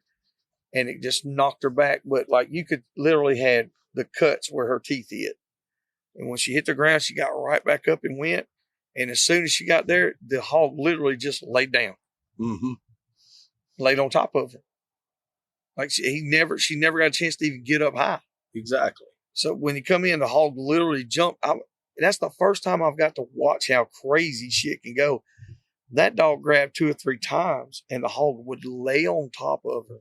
And when she finally got a hold, like she was hung, the hog was caught. But like you said, there would have been people talking shit. Oh, and raising Cain, I'd kill that, blah, blah, blah. Yeah, look, that dog caught the hog. He did what he was supposed to do out of a move of desperation. It had to make it work. Yeah. That's it. You know? I mean, and I'm one of them. We know on a face-to-face basis just how bad them animals can be at times. Mm-hmm. And we love talking about it. Oh, yeah. But just how bad is he if he can't whip a dog's ass that weighs a fraction of his size from time to time? Yeah. See, I mean, that's where people get lost in this whole spectrum of things. To me, is, we know how bad they are. We know how strong they are. We know how fast they are, especially some of these places that just have some absolute brutes. and you're going to give a dog flack because he, didn't get the better of him, right? Or even if he didn't get the better of him at all, I mean, sometimes, one throw and he's gone, and you're going to talk about do all this and that to the dog. I do think that is a problem with the game. I do. I think that's a huge problem. A lot of that is misinformation and ignorance. And I don't mean like somebody stupid or nothing, just ignorance of not knowing. Like, to put it into perspective, true perspective of a grappling match. And you have a guy that's, a skilled wrestler and a true athlete, but he weighs 115 pounds. And then you have another guy that's 400 pounds and a big old plowboy. Yeah. I understand that wrestler's got moves and he can work. If he gets you, he can do it. He can. But I'll lay my money on Big Boy most of the time because all he's got to do is make a couple of moves and just prevent it. And that's the way I put it in perspective. I'm like, no matter what, power, strength, weight, and height. Demetrius Johnson, one of the probably the best MMA fighter of our time. How do you think he's going to do against Francis Ngannou or Brock Lesnar? He's not going to fare very well. If they get their hands on him, they're going to beat him to death. I mean, if that thing goes to the ground, it's over. It's over. And that's basically what is happening here. Yeah. Especially with these guys. And the reason I know that, I ain't going to say the reason I know that, whatever, but what put it into perspective for me is I was successful at catching big hogs with little dogs, with Patterdales, Yog Terriers, and Bull Terriers. And I mean, now don't get me wrong, I had my little game dogs, right? But they were never more than 45 pounds. They ain't got no size to them. Exactly. So when I take dogs that's that size and I can accomplish this, I put 2 or 3 on the ground to make life easier. Exactly. Then some of these guys seen it and they were like, well, I can do that too. And they get 1. I'm like, that's not the same thing. Not the same. That's like you were talking about if you had that little Jack Russell and Cross, if you had Trash by himself on a 350-pound hog, is he going to go in there and catch it? Yeah, he can. But is he going to be successful and live through it? Probably not. But now if there's 5 of them, they got a better chance. If still not saying that's the best way to do it. No. I prefer y'all give him room and just wait for me to get there. There you go. Give him room. Wait for, back then it was Rhino and Maggie, Kane, Boss, Bulldog. They got names like that for a reason. Exactly. Y'all let me get there with one of them. Y'all just keep your distance. Keep talking trash to him. I'll be there shortly.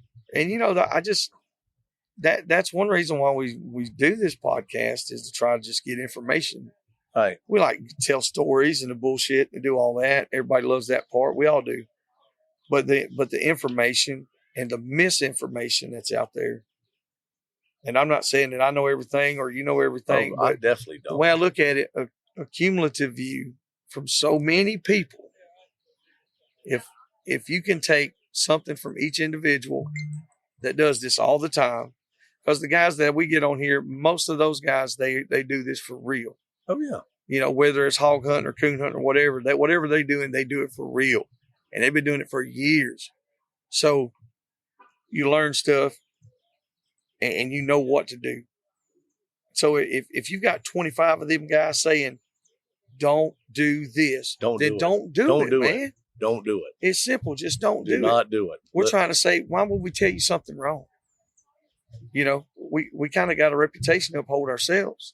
Exactly. That's why I tell people all the time, I can't give you a bad dog, man. Everybody's going to know. Exactly. Same thing with you, Carter, Ryan, whoever. And it don't matter if it's one person or 50 people or 50,000. To me, bad news travels fast. It does. And if you make your name in a good way, it might take years, and nobody might not ever know you, but you'll know yourself and you'll be true to it. But if you do some bad shit and make a bad name, everybody's going to know sooner or later. I can honestly say I've never sold a dog in my life. I'll sell you a puppy. Yeah. But a dog. Rule of thumb for me, if he'll get out there and fight, no matter what his flaws might be, and I might be looked at as kind of trashy, but no matter what his flaw might be, if he'll get out there and find me one, he ain't going nowhere. He'll stay here. Yeah, he's staying here. He's not. If he'll get out there and find one and bait him, catch him, whatever, he's not leaving. He's not leaving my yard. For the past 20 years, I've only sold a couple, and then the past few years, I've sold a few, but I've sold all my rough dogs. But when I say rough dogs, mine are running catch dogs. Right. And I'm getting away from all that. And I have been away from it for a while. And man, they're sitting there. I'm not doing them right. Yeah, there's some guys out there that's young and still wanting to run fast right behind them. Here you go, guys. Wear it out. Enjoy. You know, and you ain't got to start them. All you got to do is crank them up and they'll go. I know we've all heard of Will Booth and John Rakestraw. That's hunted the with legends right there. Oh, You get down in the real deal stuff now. I hunted with them with their thermal RCDs. Yeah. It's been about a month and a half ago now. I went down to Sylvester, Georgia, to have a flatbed put on my other truck, and come to find out we've met, in passing over the years, but we never hunted together.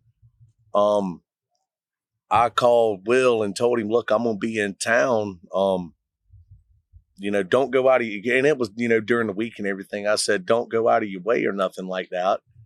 But if y'all are going to hunt, if you and John are going to hunt any of those, I said, any day or any night, please let me know. I'd, love to, tag along. Mm-hmm. Anyway, we went hunting with Will's Cactus Jack. Jack's a bad dude now. And yes, he is. And John's Reaper. Mm-hmm. And man, I had the time of my life that night. And Reaper, John's dog, his daddy belongs to a fella who used to live there, who just coincidentally moved to my neck of the woods. And we've hunted together a good bit. His name's Max. He's a full-blooded red pit bull. He is definitely in the top 3 bulldogs I have ever hunted with. The fella's name's Dylan Douglas. He is definitely in the top 3 catch dogs I've ever hunted with. And not only that, he is a producer. If he has 7 puppies, 6 of them or all 7 of them is going to make dogs. No matter what you hook him up with, they are going to make dogs. Every one of them. That's something good to have in your toolbox there.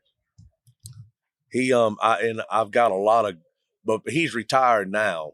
He's living a life of leisure, sitting on the couch, just chilling. But before he did retire, I've got some awesome footage that I've never done with, kind of like what we were talking about earlier. I believe I'm going to hold on to that and kind of make a movie about the dog man at the times that we're living in. I think I'm going to hold on to the footage for that right there. And Max will definitely be a highlight star of that movie. He in his day, he was devastating. Yeah, he was absolutely devastating. Dylan, if you're listening, I'm giving all props to Max. There you go. He was absolutely devastating. The running catch dogs, that's what I did for years, man. And we had some that were really rough bay dogs. I mean, they'd take a whooping, man, and they'd bay, they'd catch, If more than 1 or 2 was there, they were going to get him. It was all running catch. Yeah, they gonna hang him. And we produced a lot of hogs. We caught them. But at the same time, it was like we went through a lot of dogs. Yes. So that's where we've been at the past probably 8 years, is trying to figure out exactly what I want. And now I know what I want. And I want two different deals. I want some of them running walker crosses and stuff that'll really push. But I've got my cur dogs, my Mount Cur, Kimmer Cur, Black Mouth Cur, Catahoula Cur. It's just a whole wad of crosses that we're going to be running. And some of them might wind up in this super long range program. And some of these are going to be just our everyday hog dogs. The 3 mains that I go to right now, they're actually all litter mates. Now I got some my older dogs. I usually don't hunt them in the summertime unless I'm going to like a farm or something like that. So, I mean, my oldest one, he just turned 11. And his daddy was the boomer dog I was talking about earlier. And he's great. He's been with me for 11 years. I do not hunt him in the swamp, in the Savannah River. I do not hunt him in the summertime because of I'll take him, like a farm or something like that in the summer. But I usually, when I really start hog hunting every year, you got your deer season that comes in after the week of Thanksgiving. That's usually the busiest hunt week of the year where I'm at. Yeah. After that, I mean, people still deer hunt now, don't get me wrong, but it kind of slows down a little bit. You got college football and everything going on. That's right. I'll usually start getting out and about then. I'll usually hunt my old ones, and if I'm not going to be, it's because of the gators. Yeah. Something that's been with me a long time. I don't want him going out. And not to mention, the heat ain't, on an older dog like that. My old timers, they usually hunt November through about the end of March. If I get a couple of cold days, which we usually get in April, if I'm off, I'll take them.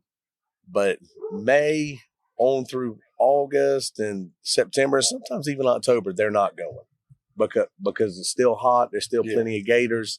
So what's too hot for you? Right now, matter of fact, right now, actually, where I'm hunting out, I probably wouldn't take them today. Yeah. 80 degrees. A gator, he's not going to eat your dog, but if he's in the water and the dog comes, he'll still kill him. And they're out on the banks right now.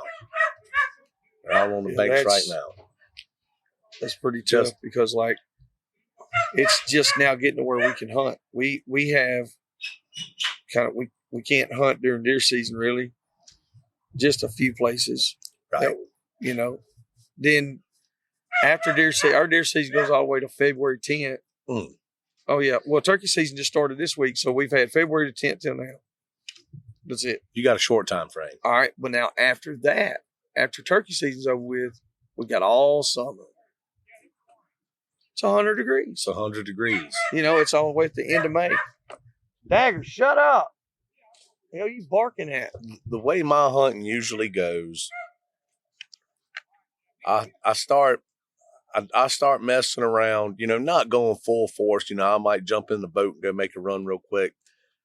November on through December a little bit. The week of Christmas and New Year's is when I really start getting cranked up.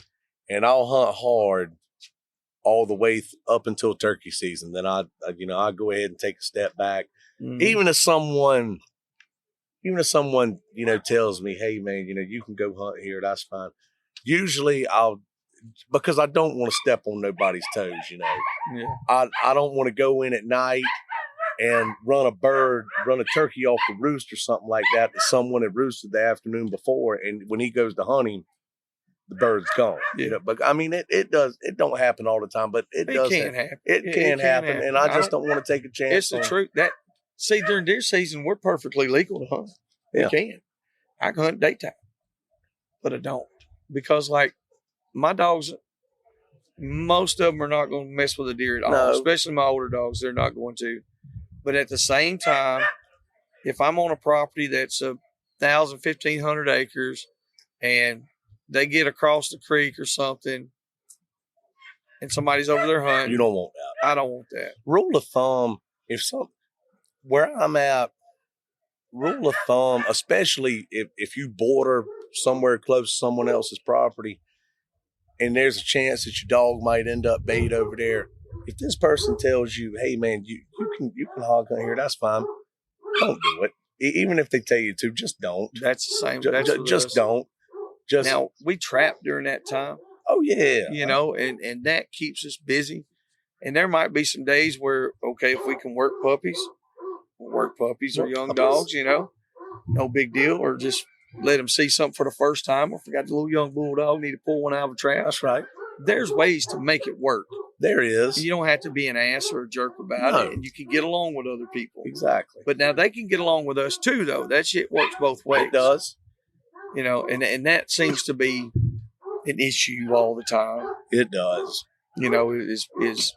But I see a lot of it because they spend all year getting ready and doing that. Most of the time, we're just jumping up, throwing the dogs in the box, and we're going to get it. That's right. Or they think that we just pull them out of the air. No, it don't work that way. Shit, Lord, I wish it did sometimes. Yeah, me and you both. But then again, I wouldn't have no dogs worth the damn. Me either. So when it comes to the main pack that I run, especially in the summertime, they're a loose baying dog. Mm-hmm. But the way they work, let's say they find a 200-pound brute that's bedded up in that thick stuff right beside us. When they find him, he gets up and he bays right there. Yep. If he breaks, which there's a good chance he's going to, if he hits them open woods and they're right on top of him, of course they're going to grab him, and they're going to try him probably. If they feel like they're overwhelming him, they'll go ahead and catch him. And I prefer them not to do that. But, yeah, I mean, they're I prefer them animals. not to do that. Exactly. They are animals.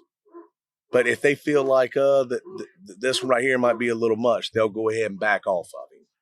I would prefer them just to strictly bait a hog like that. But it don't, just like you say, you're dealing with an animal. It don't always work that way. No, it don't. And I think people want to have too much control. Oh, man. Too much control over what these dogs are doing and all that. Let them be dogs. Let them be dogs. I mean, let them be dogs. Try to send me and Rodney. We butt heads on a lot of stuff. We argue all the time. We're like brothers. But there's probably one specific thing that we just do not agree on. Period. He takes a dog and wants to send it down a trail, and that's nothing wrong with that. No. I'm fine with that. But if that dog does not want to go down that trail and wants to go this way, stop that dog and bring it and reset it and do it 3 or 4 times. I won't. Just let it go that way. I will too. You know what I mean? I don't know. I'm not saying that that's right or that's wrong. I'm just saying that there's differences in it. And of course, over the years, I've learned that, the dog knows what he's doing. His nose is better than mine. And he might know something I don't know over here. They usually do. Yeah, listen to your dog, And, when it comes to the subject of let a dog be a dog, man, it's not hunting dogs. It's all dogs, man. Let the dog be a dog. Yep. Let him be a dog. Let him go play in the mud. Let him dig a hole in the backyard. I mean, it's... Because, how old do you try to start your dogs? Or, depends. It depends on the dogs. It depends on some of them. I always strive for that at 8 months. Yeah. Now, depending on his maturity level, but if he's still got a lot of puppy in him, matter of fact, one of Boomer's sons, and he turned out to be actually better than the one I started before him. I'd have 2 litters of puppies off of him, and I kept 4 altogether. The first litter, I kept 2 males. Their names were Andrew and Winston. Mm-hmm. Andrew had a lot more maturity in him. I started him about 6 months before. And Winston, I probably started him, I think, 1 year and 2 months. And I honestly think if he'd ever gotten injured or anything like that, during the time I started his brother, he wouldn't have never turned out.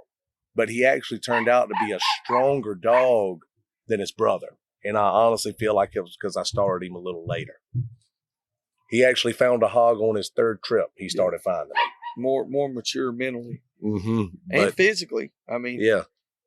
They were both devastating. Mm-hmm. But when I would put them together, pair them up, oh, man, I had me something there. Had something go with I had me something there. I got a lot of good videos of them that I've never done nothing with, and that's something else I'm considering putting in a full-fledged movie. Yeah. That'd be cool, too. Especially if you get that done. I think this is the right time to do that. I do too. In the times that we're living in. The times we're in. Right now. Everybody is so soft. Oh my God. For example, we used to have a bay pen by the house, 2-type bay pen, and people loved it. But some of them same people that used to love it, now they're, you shouldn't be. And man, we ain't about to talk about politics or nothing, but everything you see on that damn TV, so damn soft, especially over the last 5 years. Oh, it's ridiculous. It's gotten into people's heads. But when that COVID shit got going, oh man, it's like literally when people had to stay home, they lost their minds. They lost their minds. That's when this damn trans shit got to be really out of hand. Oh, other things like that, like you said, I don't want to get in all that because I'll get no. And I'll say something stupid I don't need to say. But that's another problem, though, because what I just said is like I just don't want to say that. No, you should say it. Oh yeah, but it's not going to change anything. It's not. It's so damn. I don't know. It's messed up in a lot of ways. But when you can't even put a video up like that, but like we talked about earlier, you can have tons of other stuff that's way more out of pocket than that. Way more out of pocket. That's not good for. No, I would say children. It's not good for nobody to see. No, I think it's crazy when you can stop at the front of a service station and get free Narcan. Like here's some Narcan so you don't overdose to death. Exactly. What is that shit? You know what I mean? But you can't show a bulldog catching a hog. That's one of those things that's our traditions. That's our heritage. That's our rights. And they get infringed upon every day. Every day. Every single day. And guys like myself, I don't know what to do about it. I just keep doing what I'm doing, I guess. That's why I'm gonna keep doing what I do.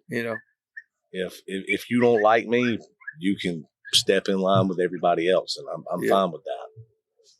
I'm fine with that. I wish there was something I could do, to really, or maybe if there's somebody out there. I mean, and I see these things. You train those dogs to be vicious, and no, I didn't. Mm-hmm. I can honestly say, I've been hunting for 30 years, and I never trained a dog in my life. Never. I always encouraged him to act on his instincts, and when he done it, I praised him for it, which motivated him more and gave him more of a will and desire and passion to do it. I can't teach a dog to go tackle a 300-pound boar hog. I can't teach that. If you could, be a millionaire. Exactly. I tell everybody, I've never trained a dog in my life. Nope. Never. I encouraged him to act on his instincts. Yep. I praised him for doing a good job. I mean, we have a good hunt. I'll get down. I'll hug mine. Good job. Good job. Well, I think that's going to motivate him more. Yep. I think you should. That's that personal relationship that you draw with your dog there. Oh, yeah. And that will make them motivated because dogs, they want to please you. They do. They do. A lot of them do. And that's why people get that mixed up. They're like, well, y'all trained it to do that. No, we just said it's okay if you do that. Yeah, no. I mean, it's okay. That's what I want you to do. Mm-hmm. And I'm going to, and I mean, a good day of hunt. I give you an example. In the 2024 Tulsa hunt, I was on the winning team. I was hunting with Lucas Scott, Desmond Hood. I was hunting with Marc and CJ Martin. I was sick as a dog. I shouldn't even been there, but I felt obligated to show up. I was able to, to hunt a little bit and everything, but I felt like shit the whole time. Lucas's dogs did a hell of a job. Yeah. I mean, they did a fine job. Desmond's dogs, they all did a hell of a job. The last night I was there, I started coming around a little bit, and I went and bought a bunch of, food, for everybody. And Lucas, across the road from his mom and daddy's, they got a Ponderosa over there where everybody stays at, guests and everything. Those dogs are his, and they wasn't even mine, but they did such a good job, his and Desmond's and everything. They were eating $20 steaks the next day, what was left over. I told Lucas, I said, you go feed them what was left over. They did a hell of a job. Then we get to the weigh-in, come to find out we have won the hunt. So they deserved every bit of it. Oh, yeah. Well, ain't no doubt about that at all. I think people need to do that, And I know guys that do that. Oh, yeah. We're talking about people who film and stuff like Kurt Price.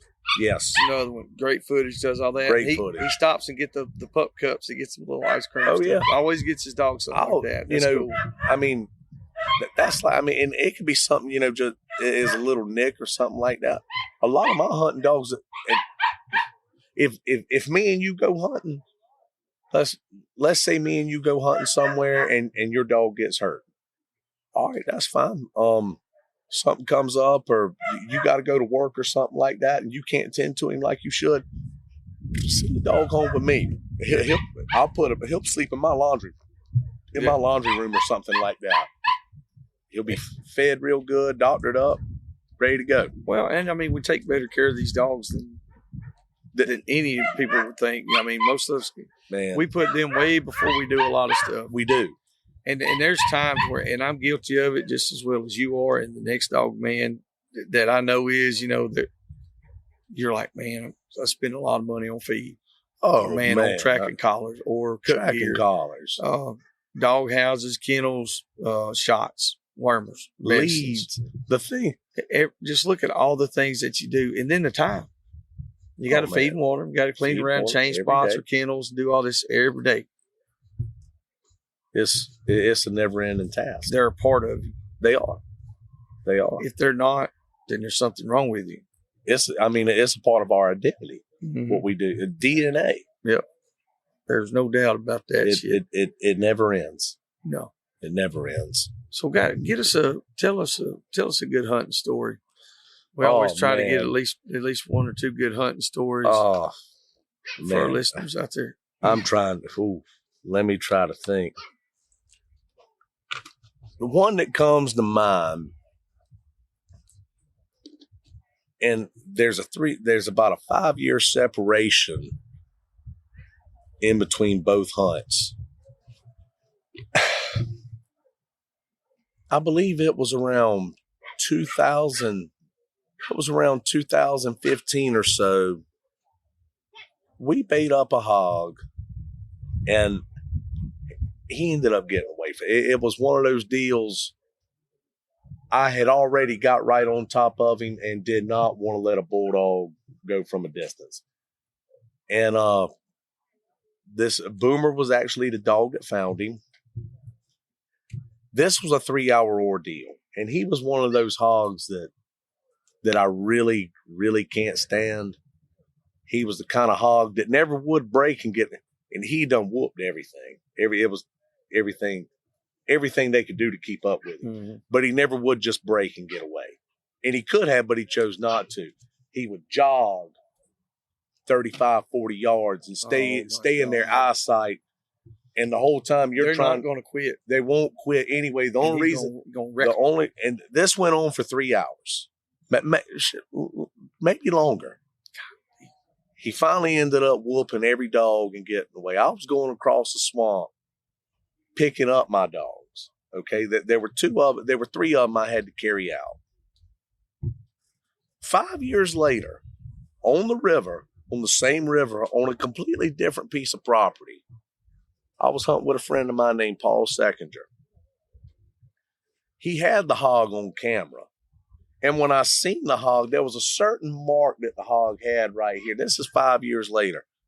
I was like, it can't be. Anyway, we went and hunted him about 2 weeks later. And we had been flooded and the river had just fell out and everything was stagnant. Dogs couldn't smell. Me and the dogs ended up walking him up. He was laid in, he had dug a hole inside the creek bank and was laid inside of it. And I started having, the way this hog was behaving, I started having flashbacks from 5 years ago. And I told Paul, I said, he's winding us. That's why I said, I'm telling you, I have played this game with this animal before. I'm telling you, we need to go around and get upwind from him. I said, I will not let Holly, the dog that I caught him with, her name's Holly. The Holly that just retired. Yeah. That just retired. It took us about 6 different tries, but I finally got I let her go from 128 yards, which is something I hated to do. But we finally ended up catching him. And in between then, he had also got away from me a second time. That was my 3rd time playing that game with that hog. And it took 5 or 6 years, but I finally caught That one right there had my number for a long time, but I finally got it. Long time. And people don't think about how long these hogs live.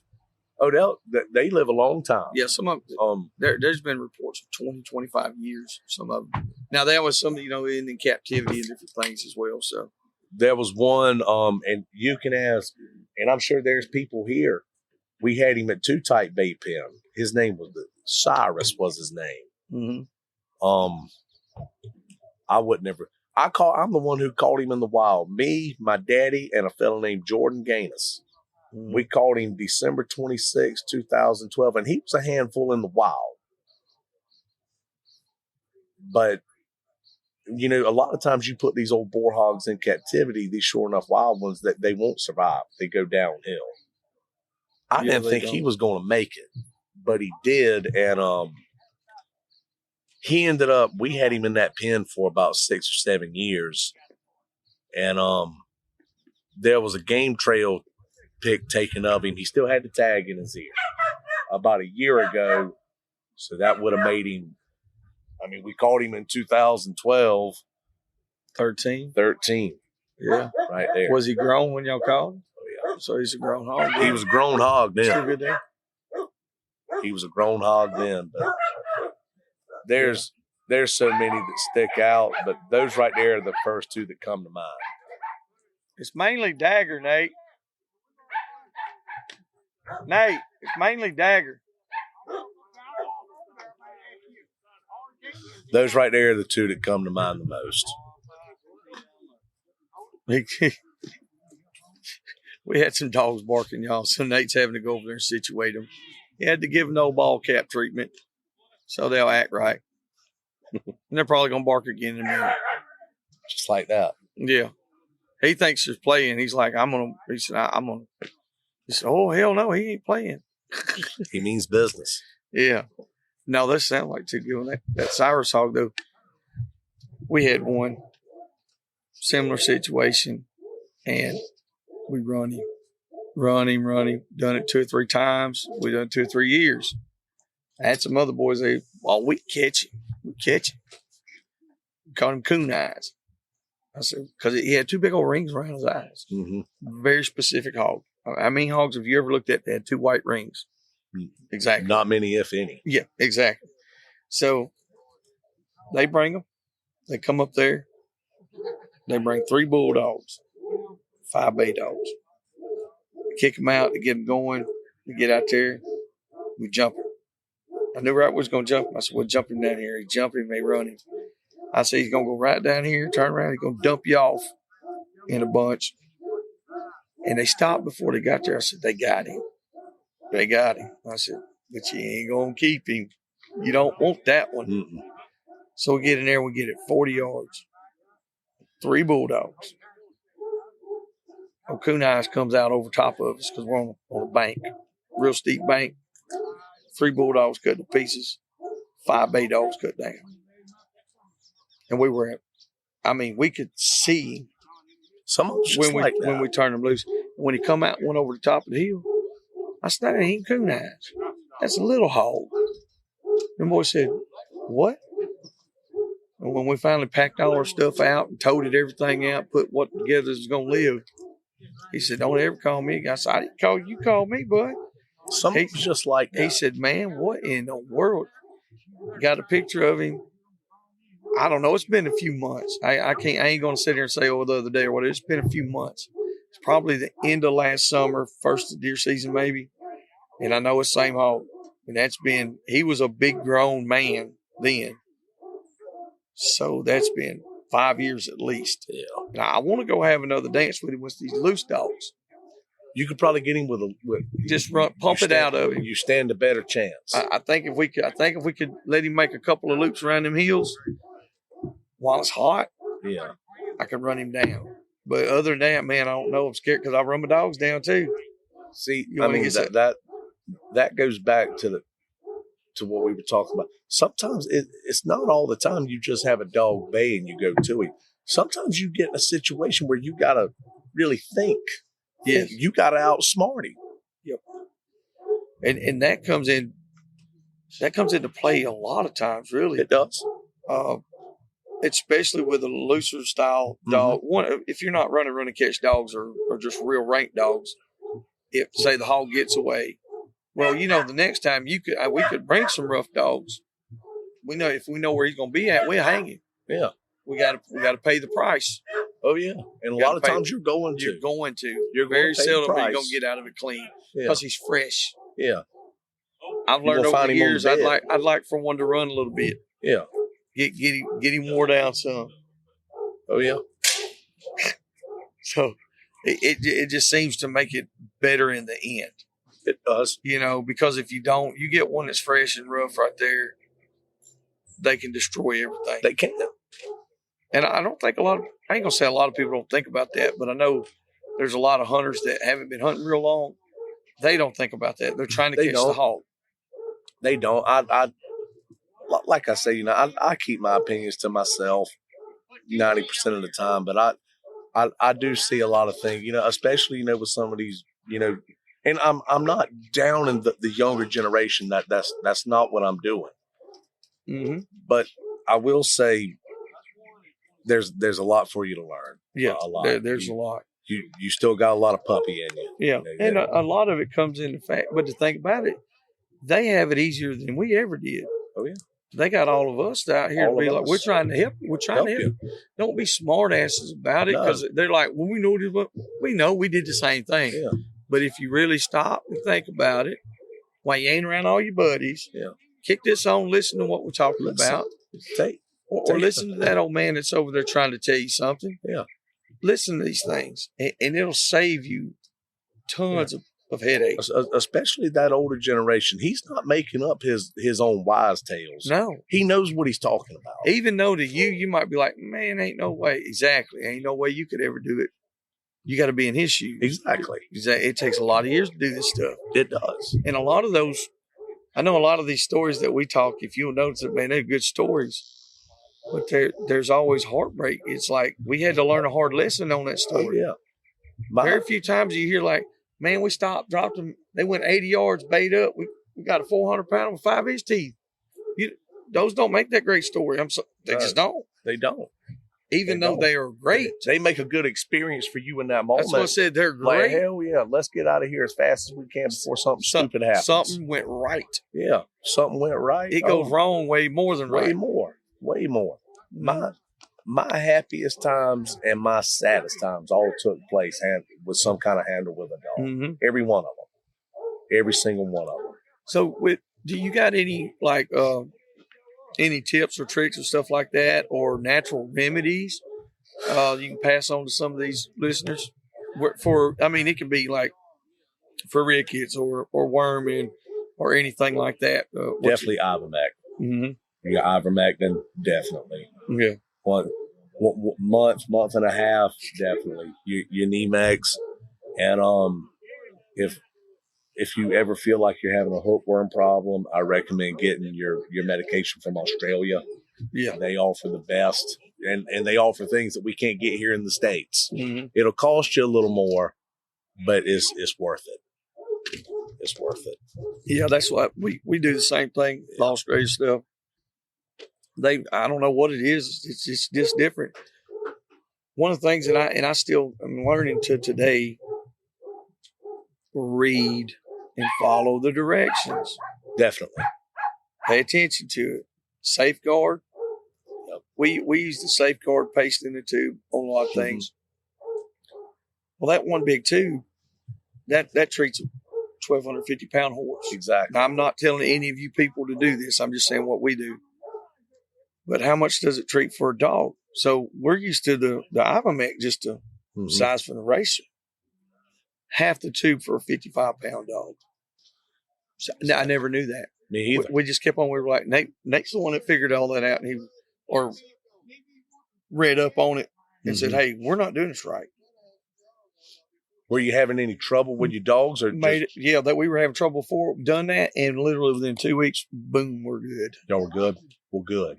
Because it took one of those tubes with treating our bigger dogs, our bigger run and catch dogs with bulldog, Catahoula bulldog crosses, what they were. And you could take one of those and treat 2, maybe 3, just depending, on how big they are, if they're 40 pounds or 55 or 60 pounds. And I was like, man, that seems like a whole lot. We were taught just take it easy with Exactly. it. Nah. I'd have thought the same thing. Yep.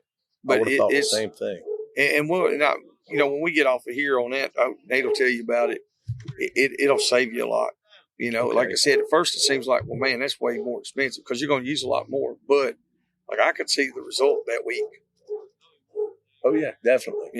And some, when it comes to, friendly advice, this is another debate. And look, before I say this, I'll go ahead and tell you, I'm not a fan of it. A bulldog that catches on the snout. Mm-hmm. I'm not a fan. I'm not, like I say, if it is accomplishing the goal, finding it, catching it, whatever its job is, I'm not getting rid of it. Okay, I'm not going to call myself a perfectionist or nothing like that. I'll be the first one to tell you, I'm not a fan of a dog that purposely goes out of its way to catch on the snout. I don't like it. I'm not going to call one for it. Mm-hmm. But in 2020, I had a dog. She came from a friend of mine that lives in the upstate. His name's Trip James. She was only going to catch on the snout. She never missed. Mm-hmm. Every hog I ever turned that down. And she wasn't big. She might have been 45 pounds. She was a little old thing. She always caught on the snout. Every time. Ironically, the hog that took her life was one she had no choice but to catch on the snout because he was completely slick-headed. Mm-hmm. No ears at all. So that's a little bit, friend, especially like in South Florida where they bar a lot. Yeah. They bar more in South. Me personally, I think they bar more in Florida, in North and South, more than anywhere in Georgia, hell, Louisiana, South Carolina, whatever. Yeah. Just do keep that in mind. If you got a dog that is strictly ear only, sooner or later you might end up running into a situation like that. Yeah. I mean, they don't have a choice. I mean, and I kind of, put blame on myself because I barred that hog and turned him back loose 5 years prior and caught, 5 years later, I caught him 5 steps off the road on an 18-foot river. And, ironically, and I never was a fan of Blue Girl catching like that. Never. But the hog that took her life was one she had no choice but to catch him like that because he had no ears at all. He had nothing to grab but the snout. That, like you said, that's the times you were not in control. I'm not in control. She's not in control. She's not in control. He's in control. And that's when it works out like that. That's when it does. That's when shit goes bad. Yeah, and it did.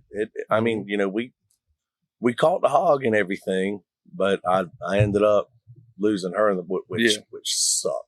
Oh yeah, it sucked. I know exactly what you mean on that. It did suck, but that's pretty much my story right there. That's my view on things, and man, that's good. I mean, first off, thanks for doing this. Oh man, it's a pleasure to come on, especially to be able to sit down. Yeah, sit down at the grandest stage of them all right here in Uncle Earl's. Oh yeah, and I mean, I'm surprised. Like we intentionally done this. We got all the way as far away as we could from everybody, and I mean, there's vehicles parked all beside us, all around us, everywhere. And we got a camper that's sitting right here to try to block a little noise. You listeners out there have no idea what else going on around us. There's probably 1,000 dogs here or more. Maybe more. More. I'd say more. Probably closer to 2,000. Probably close to 2,000 dogs. And there's several thousand people been through here. Mm-hmm. Thousands and thousands of people. I mean, there was 340 runs in the 2-dog. And all that's going on while we're outside doing this. But to be able to sit down and do it face to face is what. Yeah. It makes. I don't know. It's just better conversation. It almost. It seems like it. I love doing it over the phone. It's convenient. It's easy. It is. It's convenient. And we can bring these episodes out. Yeah. And we can pump them out. I mean, I'm the kind of person, if we were going to do this event, I would have even went as far as to come to Alabama and sit down and talk with you. Yeah, that's what we had talked about. He's like, hey, I just and Michael Spieler, that's the same thing he said. He said, I want to do a sit down. He said, man, I'll just come to Alabama if I had to. He said, we'll figure something out. That's what I would have done, and it's probably closer. I would imagine it's probably closer for him to come there than me. Yeah. But because he lives down this area, it's probably, I think me and him had talked, and he's about 5.5 to 6 hours. And y'all could have probably tried to put a hunt together. And that's what we had originally planned. Like I just brought his dog box. He won in the Shankathon hunt that we put on, and he won it last year. And it's been sitting at the house because he was like, well, he had some travel plans, and they were going to be able to come over. We're just going to pick it all up instead of shipping it and all that. And then that fell through. And I was like, well, there was another guy who was going to send it with. You know how it works. It just didn't pan out. And it takes time to put all these things together. And a lot of the stuff like this right here, they don't last. You get people that pop up like these podcasts and social media people, a lot of influencers, they get real big real quick and then they go away. I just been real steady, real slow. And thanks to having Nate being able to take care of 90% of the damn work and the load, we can just keep pecking on it. We just keep going. And you're doing a hell of a job. We just keep going slow and steady. I always said that. I was like, I'd rather go slow and steady than to blow up and flame out. Yeah, you don't want to do that. No, I don't care if I don't want to be huge or none of that in this world, but just hear my story and I can share everybody else's stories. That's right.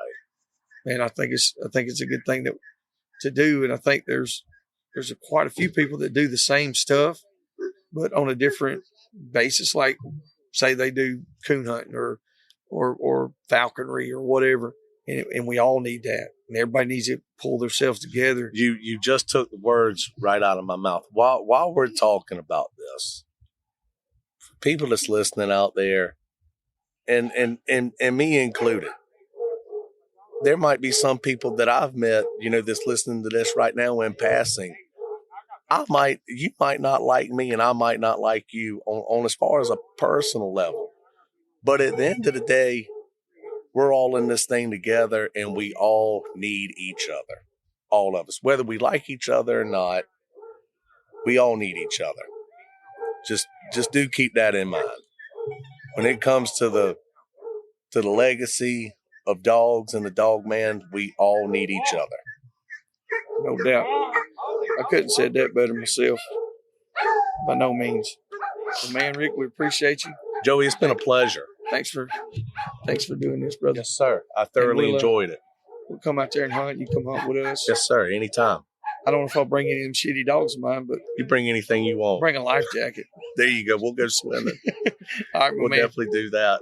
We'll definitely do that. All right, Joey. All right, till the next time. We'll see you. All right, y'all take care. All right, y'all. We out. Hope you enjoyed that episode. If there's anything or anyone you'd like to hear on the podcast, or if you'd like to come hunt with us, don't hesitate to contact us at dixiedoggers01@gmail.com.